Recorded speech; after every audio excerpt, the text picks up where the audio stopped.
शुरुआत कैसे हुई और ये सेंटा कौन है? सेंटा सेंट निकोलस है, जो एक रशियन स्पेशलिस्ट थे।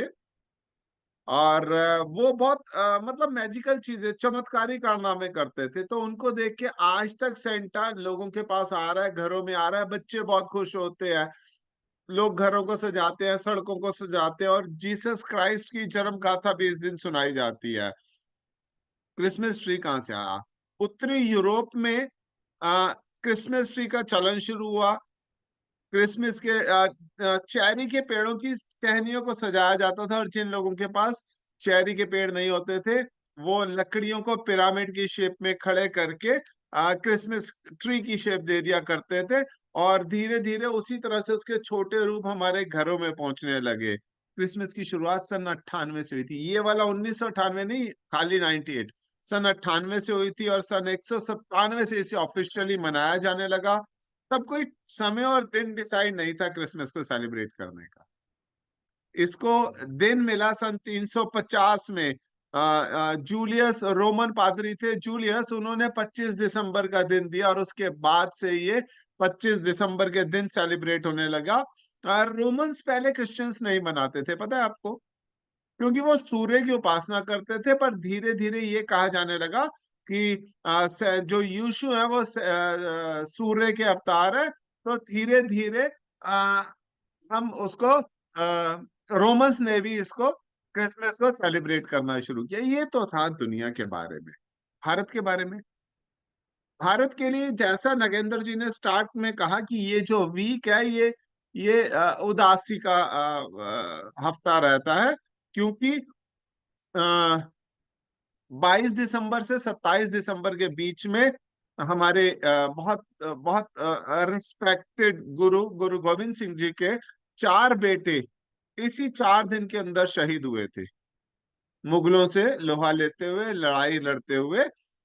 जिसमें से 2 बेटे जो है चमकौर के युद्ध में शहादत दी, और 2 बेटों को जिंदा दीवार के पीछे चिनवा दिया गया, उनके अत्याचारों का विरोध करने के लिए। सो थोड़ी सी हमें हिस्ट्री हमारी पता होनी चाहिए, इसीलिए मैंने आपके साथ शेयर करी। बट आज का जो हमारा टॉपिक है वो जब, क्योंकि लगातार मीठे की बात कर रहे हैं नगेंद्र जी, तो चलिए थोड़ा सा हम मीठे को ही समझ लेते हैं कि मीठा होता क्या है। मीठा आमतौर पे चीनी से बनी वस्तुओं को बोला जाता है। परंतु एक चीज याद रखिएगा, मीठा हमारे खाने में नेचुरल तौर पे भी अवेलेबल रहता है। किसी ने आम खाया? अरे वाह, कितना मीठा होता है!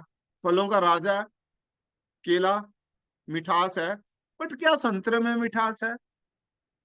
यस, संतरे में भी मीठा होता है।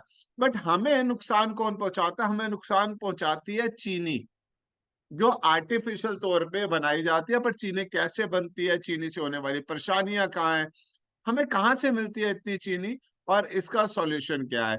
आज हम थोड़ा सा इसके बारे में समझते हैं। क्योंकि जो आर्टिफिशियल शुगर है, नकली चीनी है, वो हमारे शरीर को काफी नुकसान पहुंचाती है। तो सबसे पहले समझते हैं चीनी एक्चुअली होती क्या है। चीनी एक क्रिस्टलाइज फूड ईटेबल आइटम रहती है। ये कार्बोहाइड्रेट्स, जिसमें सुक्रोज, लैक्टोज, फ्रक्टोज भी होता है, इनके कॉम्बो से बनती है। परंतु इसमें इंपॉर्टेंट चीज क्या है, इसमें विटामिन या मिनरल्स नहीं होते हैं।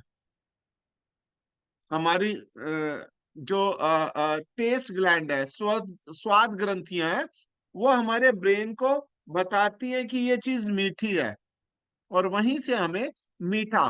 पर मीठा बेसिकली जो चीनी है, क्रिस्टलाइज शुगर है, जो आपने वो देखी है, छोटे छोटे दाने स्क्वायर के बनते हैं ना, बेसिकली वो गन्ने और चुकंदर से बनाई जाती है। पर चीनी हमें बहुत सारे फ्रूट्स में, हनी में, और भी कई तरीके से चीनी मिलती है। बट क्रिस्टलाइज शुगर को बनाने के लिए मेन तौर पे जो इंग्रेडिएंट्स है वो गन्ना, शुगर कैन का इस्तेमाल किया जाता है। और दूसरी जो इस्तेमाल किया जाता है, वो चुकंदर से भी इसका यूज किया जाता है। सो इस तरह से अभी तक हमने चीनी के बारे में समझ रहे थे। तो चीनी के 2 टाइप्स निकल के आए। पहला चीनी नेचुरल चीनी, जो नेचुरल वे में फ्रूट्स के अंदर है, और दूसरा रिफाइंड चीनी। अब नेचुरल चीनी क्या है? ये जो नेचुरल चीनी है प्राकृतिक रूप से जो खाने पीने की चीजों में मिलती है, जैसे फलों में फ्रक्टोज के रूप में, या डेयरी प्रोडक्ट्स जो है दूध में, पनीर में लैक्टोज के रूप में पाई जाती है। परंतु ये जो नेचुरल शुगर है, इसमें इन खाने वाली चीजों में चीनी के अलावा और भी न्यूट्रिशन वैल्यूज होती है, इंपॉर्टेंट जो है पोषक तत्व होते हैं जो शरीर को स्वस्थ और हेल्दी बनाए रखने में सपोर्ट करते हैं। पर ये फ्रूट्स आमतौर पे हाई फाइबर और विटामिन मिनरल्स को अपने साथ कैरी करते हैं, जिसकी वजह से ये जो चीनी है जो नेचुरल तौर पे हमें मिली ना, वो स्लो स्लो स्लो डाइजेस्ट होती है और लंबे समय तक हमें फिल्ड रखने में सपोर्ट करती है। ये हमारे मेटाबॉलिज्म को भी बैलेंस रखने में हेल्प करती है। एक तरह से आप चीनी समझिए, चीनी लगभग हर चीज में हमें मिलती है। किसी ने कभी रोटी खाई है? कितने लोगों ने कभी रोटी खाई है? क्या आपको पता है गेहूं में भी चीनी होती है? हाँ, तो चीनी लगभग हर जगह होती है। पर इसका जो दूसरा रूप है वो नुकसान पहुंचाता है, जो रिफाइंड चीनी कही जाती है। ये बेसिकली सक्रोस या हमारे गन्ने से आती है, जिसे चीनी बनाने के लिए प्रोसेस किया जाता है। रिफाइंड चीनी बनाने के लिए sulphur dioxide, phosphoric acid, calcium high oxide का इस्तेमाल किया जाता है। तो क्या हो गया, ये आर्टिफिशियल तौर पे हमने चीजों को इस्तेमाल करके उसको क्रिस्टलाइज शुगर की शेप दे दी, जो खाली शुगर है।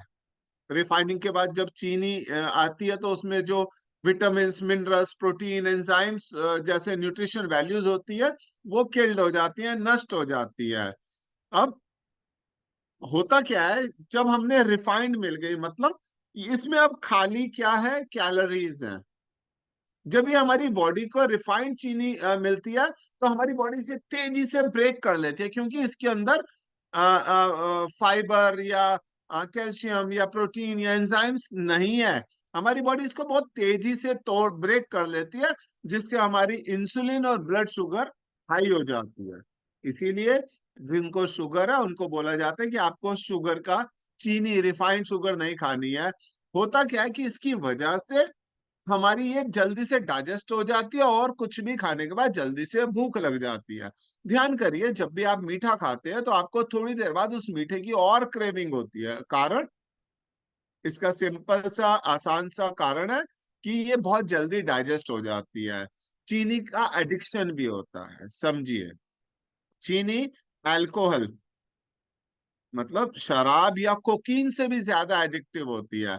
जब आप चीनी लेते हैं ना तो आपका ब्रेन डोपामाइन रिलीज करता है, जो कि एक फील गुड केमिकल है, और जिससे आपकी बॉडी का उसको और खाने का मन करता है, जिससे आप धीरे धीरे चीनी के एडिक्ट होते चले जाते हैं। अब हम एक बात समझते हैं, अभी तक हमने समझा चीनी है क्या बेसिकली और कहाँ कहाँ मिलती है। अब हम एक काम करते हैं, हम एक चीज समझते हैं कि चीनी में कैलोरीज कितनी होती है। हम कैलोरीज की बात कर रहे हैं ना, इसी की वजह से हमारी बॉडी हैवी होती है, वजन बढ़ता है या हमारा सिस्टम कोलैप्स करता है। तो हम एक काम करते हैं, समझते हैं कि किस खाने में कितनी कैलोरीज होती है।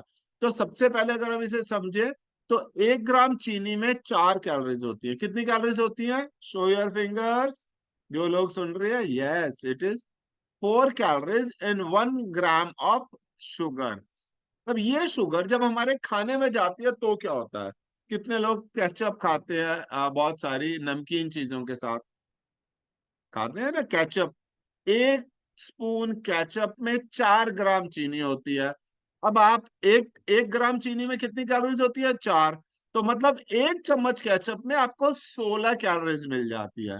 कितने लोग शुरू से हमारे साथ है? जब स्टार्ट हुआ था तो भावना ने बोला था कि आपकी एक अफ्रेश में टोटल 4 कैलोरीज होती है, और यहाँ पे 1 चम्मच केचप जो किसी गिनती में ही नहीं आता है, ऐसी दो चार वो क्या होती है, आलू फिंगर्स के साथ लग के हमारे अंदर पहुंच जाता है।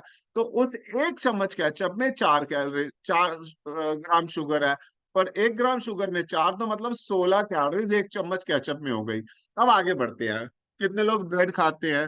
ब्रेड स्लाइस, हाँ, उसमें भी चीनी होती है। एक ब्रेड स्लाइस में 4 ग्राम चीनी होती है। बिस्कुट खाते हैं, 3 बिस्कुट में 14 ग्राम चीनी मिल जाती है बॉस। है नहीं मजेदार? लगभग 5 ग्राम चीनी एक बिस्कुट में होती है, और एक बर्गर में 9 ग्राम तक चीनी होती है। एक ग्लास कोल्ड ड्रिंक मतलब 100 ml कोल्ड ड्रिंक में, 100 ml में मैं कहूंगा 20 ग्राम चीनी होती है। मतलब अभी 300 ग्राम की बोतल आती है, पता ही नहीं चलती कैसे पी जाते हैं। तो कितनी चीनी गई? 60 ग्राम चीनी हमारी बॉडी में चली गई। और 1 ग्राम चीनी में कितनी कैलोरीज है, जल्दी से बताओ कितने? 4। तो 60 ग्राम जब चीनी हमारे गई तो 250 कैलोरीज हमारी बॉडी में चली जाती है, एक 300 ml की जो बोतल आप कोल्ड ड्रिंक की पीते हैं। अब मजे की बात क्या है, कितने लोग नमकीन खाते हैं, वो कहते हैं हाँ हम तो नमकीन खाते हैं, हम चीनी खाते नहीं है।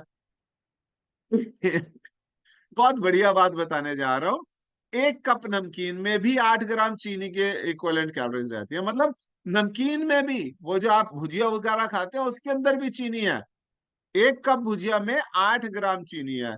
100 ग्राम खीर, खीर कितने लोगों को पसंद है? हिंदुस्तान तो है ही मीठे का देश, कुछ भी हो जाए मीठा। कोई जन्म लिया तो मीठा, कोई चला गया तो मीठा, उस पे भी लड्डू मिल जाते हैं, राइट? तो जो खीर होती है ना, एक 100 ग्राम खीर में 13 ग्राम चीनी होती है। और मजे की बात है, कितने लोग गुरुद्वारे जाते हैं, कितने मजे से हलवा खाते हैं ना, उस हलवे में जब आप 100 ग्राम हलवा खाते हैं तो उसके अंदर आपको 15 ग्राम चीनी मिल जाती है। सो अभी तक हमने कुछ आइटम्स के साथ ये समझा कि चीनी कहाँ कहाँ है और कितनी है, राइट? भी हम एक और काम करते हैं, हम समझते हैं कि चीनी की जब भी अधिकता होती है या हम उसे बर्न नहीं कर पाते हैं। कितने लोगों ने सुबह मॉर्निंग क्लब में हमारे अमित जी के साथ वर्कआउट किया? अगर आपने कभी गड़बड़ की भी तो बढ़िया वर्कआउट से आप उसको ब्रेक कर लेते हैं जल्दी से और नॉर्मल की तरफ आ जाते हैं। पर आम जिंदगी में अब अंदाजा लगाइए, हमारे आरसी प्रसाद जी, अभी रेशु थी, हमारे नए लोग जो भी थे हमारे, अब एक चीज का अंदाजा लगाइए, आज के लाइफस्टाइल में ये जो वर्कआउट है ये तो भाग गया छोड़ के हमें। आज घर से नीचे उतरते हुए एक बच्चे की जेब में भी स्कूटी की चाबी होती है बॉस। तो फिजिकल कहाँ गया? तो इस दुनिया में आने के बाद आपको ये अपॉर्चुनिटी मिलती है जहां आप फिजिकल वर्कआउट के साथ खुद को बेटर कर लेते हैं। सो चीनी से होने वाली समस्याओं को समझते हैं। पहली समस्या तो, जैसा हमारे आरसी प्रसाद जी ने बोला था, मुझे डायबिटीज है, पहली प्रॉब्लम तो यही है। इसके अलावा क्या हो सकता है? आपको हार्ट डिसीज हो जाती है, पैनक्रियाटिक कैंसर होता है चीनी की अधिकता से, ब्लड प्रेशर हाई होता है, कोलेस्ट्रॉल हाई होता है, लीवर की कई तरह की लीवर की डिजीजेस हो जाती है, आंखें कमजोर होने लगती है, दांतों में कीड़े लगते हैं। कितने लोगों की बच्चों ने, माओ ने बचपन से उन्हें डांटा है, रात को मीठा खा के नहीं सोएगा, दांतों में चिपक गया और कीड़े लग गए, राइट? सो दांतों में कीड़े लग सकते हैं, स्किन एजिंग होती है, समय से पहले बूढ़े होने लगते हैं, मोटापा आता है, ओबेसिटी बढ़ती है, डिप्रेशन बढ़ता है, फैटी लीवर, लीवर फैटी हो जाता है। सो ये कुछ चैलेंजेस हैं जो चीनी के साथ आते हैं। अभी इसका सॉल्यूशन क्या है? सबसे पहले तो मैं आपसे ये कहूंगा कि जब भी आप किसी भी चीज को खरीदे तो उसके लेबल को पढ़ना सीखें। अब क्या पढ़ना है उसके अंदर? आपको उसके अंदर जाके कुछ चीजें पढ़नी है। कई बार जो हम जिसको लो शुगर की चीजें समझ रहे हैं उसमें भी हाई होता है, तो उसके अंदर लेबल में क्या पढ़ना है नोट करिए। उसके अंदर आपको पढ़ना है, कहीं ये हाई फ्रक्टोज कॉर्न सिरप तो नहीं लिखा हुआ, कैन शुगर तो नहीं लिखा हुआ, माल्टोस तो नहीं लिखा हुआ, डेक्सट्रॉस तो नहीं लिखा हुआ, कैरेमल तो नहीं लिखा, ब्राउन शुगर तो नहीं लिखा। ये कुछ कोड वर्ड्स हैं, टेक्निकल वर्ड्स हैं, जो आमतौर पे पढ़ने में समझ नहीं आते हैं। पर जब आप इनमें से कोई भी अक्षर पढ़ लें उसमें से, तो जितनी स्पीड पे उस चीज से दूर भाग सकते हैं भाग जाइए, क्योंकि वो हाई शुगर्ड आइटम है, व्हाटसोएवर इट इज। सो अगर आपको चीनी खाने का मन करता है, जैसे बहुत देर से नागेंद्र जी सबको तंग कर रहे हैं, चीनी खाने का मन करता है, मीठा खाने का मन करता है, तो बट अगर आपको चीनी खाने का मन करता है तो मीठा कैसे लेना है वो समझिए। अगर आपका चीनी खाने का मन करे तो शुगर को आपको नेचुरल फॉर्म्स में ले सकते हैं, फ्रूट के फॉर्म्स में ले सकते हैं आपके। और अगर आपका चीनी खाने का मन करता है तो इंपॉर्टेंट चीज समझिए, आपको आपकी डाइट में प्रोटीन की मात्रा बढ़ानी है और नींद पूरी करनी है। उल्टा बोल रहा हूं ना, चीनी खाने का मन कर रहा है इसका मतलब है इनमें से दो चीजें हो रही है, या तो आपकी बॉडी का प्रोटीन डिप कर रहा है या आप पूरी नींद नहीं ले रहे हैं। क्योंकि जब भी आपके साथ ऐसा होता है तो आपको चीनी खाने का, मीठा खाने का मन करता है। अच्छा, एक इंपॉर्टेंट चीज, स्ट्रेस ना ले। खुश रहें, बिकॉज जब भी आप स्ट्रेस लेंगे तो उसकी वजह से भी आपका मीठा खाने का मन करेगा। आप में से कितने लोग हैं जिन्होंने इस दुनिया में आने के बाद खुद को बेहतर किया है? वो बात नगेंद्र जी के साथ करिएगा। मैं जाने से पहले आपको अपना रिजल्ट बता देता हूँ। दोस्तों, मेरा नाम संजय चोपड़ा है और मैंने इस खूबसूरत दुनिया को ज्वाइन किया था आज से लगभग 10 साल पहले। हाँ, 10 साल हो गए हैं। इन 10 सालों में मुझे क्या मिला? मेरा वजन बहुत ज्यादा हाई था, 130 किलो हो चुका था। मेरा बीपी हाई था, शुगर थी, मुझे कोलेस्ट्रॉल बढ़ा रहता था, गैस एसिड रहती थी, कॉन्स्टिपेशन रहता था, क्रैम्प्स बहुत पड़ते थे, नस पे नस बहुत चढ़ती थी। इस दुनिया में आने के बाद ना सिर्फ मैं अपना 40 किलो वजन कम कर पाया, मेरा बीपी नॉर्मल हुआ, शुगर नॉर्मल हुई, कोलेस्ट्रॉल नॉर्मल हुआ, गैस एसिड नहीं बनती, कॉन्स्टिपेशन नहीं रहता। क्यों? क्योंकि मुझे साथ मिला इस खूबसूरत से ब्रेकफास्ट का, और इसके इस्तेमाल से, और मेरे कोच के द्वारा बताई गई न्यूट्रिशंस के इस्तेमाल से, सप्लीमेंट्स के इस्तेमाल से मैंने अपने शरीर को बहुत बेहतर किया। आज आपके पास वो अपॉर्चुनिटी है कि आप भी अपनी समस्याओं को दूर करके खुद को बेटर बेटर करें। So thank you, Nagendra ji, and over to you. Let's